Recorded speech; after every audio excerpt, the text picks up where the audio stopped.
There are fewer and fewer farmers around the North Country. You still see farms everywhere, though, and farms remain a huge plank in the North Country economy. But climate change is pinching agriculture from two sides. Farmers need to reduce their carbon emissions, and farmers may be the people most directly dealing with the effects of a warming climate. We meet one dairy farmer in Cape Vincent who's getting some help from experts to navigate this complicated path into the future. That's today's story of the day.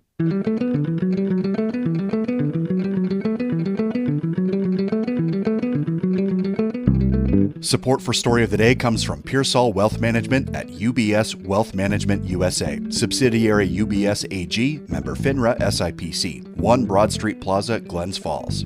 And the New York State Caregiving and Respite Coalition, seeking volunteers aged 55 plus to support family caregivers in northern and central New York. Visit nyscrc/AmeriCorps.org. Hey, I'm David Sommerstein. It's Monday, February 10th. First up, Democrats in Albany appear to be pumping the brakes this afternoon on a bill that could delay a special election to replace Congresswoman Elise Stefanik by several months. The bill was drawing criticism from North Country political leaders in both parties. Plattsburgh Town Supervisor Michael Cashman, a Democrat, says the possibility of leaving the seat vacant for several months is a big concern for the North Country's efforts to secure federal funding. It's bad on principle, it's bad policy, and it doesn't serve the people of the North Country. Our residents deserve a full and timely representation in Congress. Albany Democrats introduced a bill late Friday afternoon that would give Governor Kathy Hochul the option to postpone a special election, even until the general election in November. Congresswoman Stefanik is a Senate confirmation vote away from becoming the next U.S. ambassador to the United Nations. Current state law says a special election to fill her seat must take place within a few months of when she resigns. State Senator Dan Stack, a Republican from Queensbury, says voters opted for a change in leadership and direction when they sent President Donald Trump back to the White House. But Democrats don't want to acknowledge the fact that their failing policies are why they keep losing and have historically low approval numbers. Instead, they're changing the law to suit their petty desire to obstruct President Trump and cut into the Republicans' House majority. When I recorded this afternoon, it was still unclear when or if the state legislature would take up the special election changes. Republicans are calling on the U.S. Department of Justice to investigate Democrats' efforts to change the law.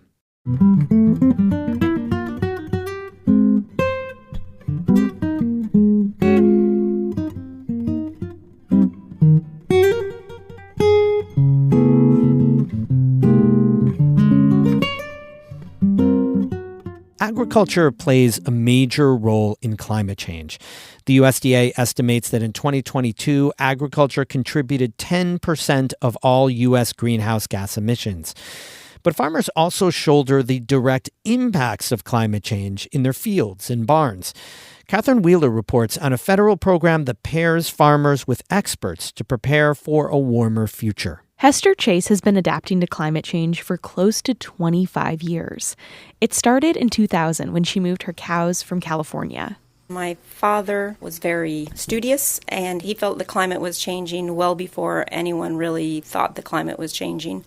And he wanted a place where it would be still hospitable to farming, to people. There just wasn't enough water in California, so Chase and her daughter, her brother, and some family members trekked across the country with their cows, stopping every 15 or so hours to milk. They landed in Cape Vincent, where Lake Ontario empties into the St. Lawrence River. Chase says there was a steep learning curve to figuring out how to farm in a completely new climate that first year in the North Country. I did not know that water could freeze, much less cow poop. I couldn't believe it. I didn't have the skills. I didn't know what was going to happen. Chase says since then they've worked on building up their 110-head certified organic dairy farm, and she's proud of the way she manages her animals and the land. But Chase didn't leave climate change behind in California. And this time, she says they have to adapt to the impacts that are already happening here in the North Country. Stronger winds, deeper snow, mud, and heat. Just everything is going to be more extreme. So Chase turned to the experts for help. Last year, she joined a climate adaptation fellowship with the USDA's Northeast Climate Hub. It's a year-long program that provides education and support to dairy farmers who want to prepare for climate change. She was paired with Kitty O'Neill, a climate resilience specialist with Cornell Cooperative Extension. She and Chase have been working together over the past year. O'Neill says the farmers start by brainstorming all the ways climate change makes their farms vulnerable. We sat around the table 3 or 4 times and worked through, okay, how do you imagine a heavy-duty thunderstorm impacting the farm? How do you imagine a drought impacting the farm? You have to think about all different aspects of the farm and everything the farm depends on. O'Neill says that's pretty daunting for farmers to lay out, especially when they're already worried about just surviving for the year. That's why scientists say climate change is a threat multiplier for farms. It makes everything that's already hard even worse. O'Neill says that farmers are pretty good about planning for the short, medium, and long term, but climate change hasn't been a factor in those ever-growing to-do lists. And now it really, really needs to be. And guess what? We had some really handy, in-your-face examples of this past year.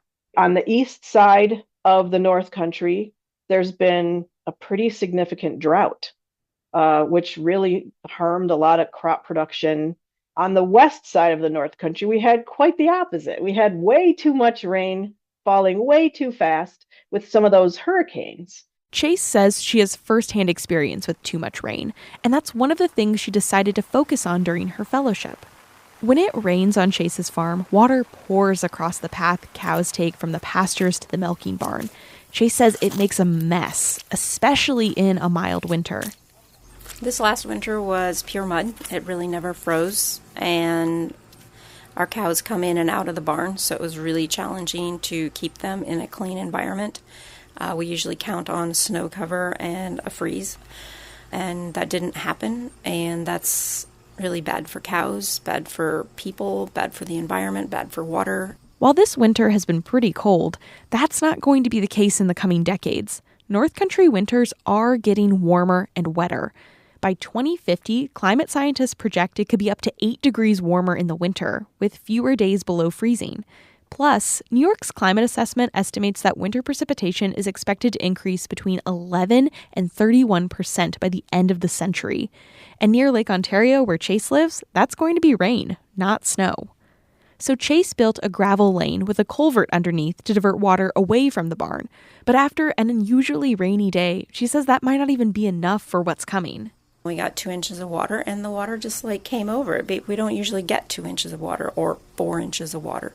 Chase says she's also planning for the long term, like rebuilding her milking barn.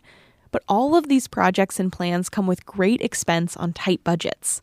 O'Neill says that's a really important part of the whole adaptation equation for farmers. There are some direct benefits to the farm, absolutely, for implementing some of these management and infrastructure changes.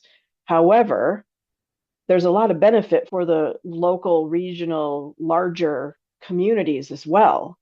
We all will be benefiting when we can reduce greenhouse gases.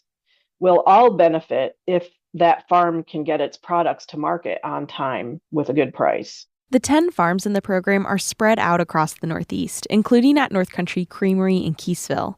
Chase says the program has made her feel less alone in tackling these problems because she's meeting people who care about all of this just as much as she does.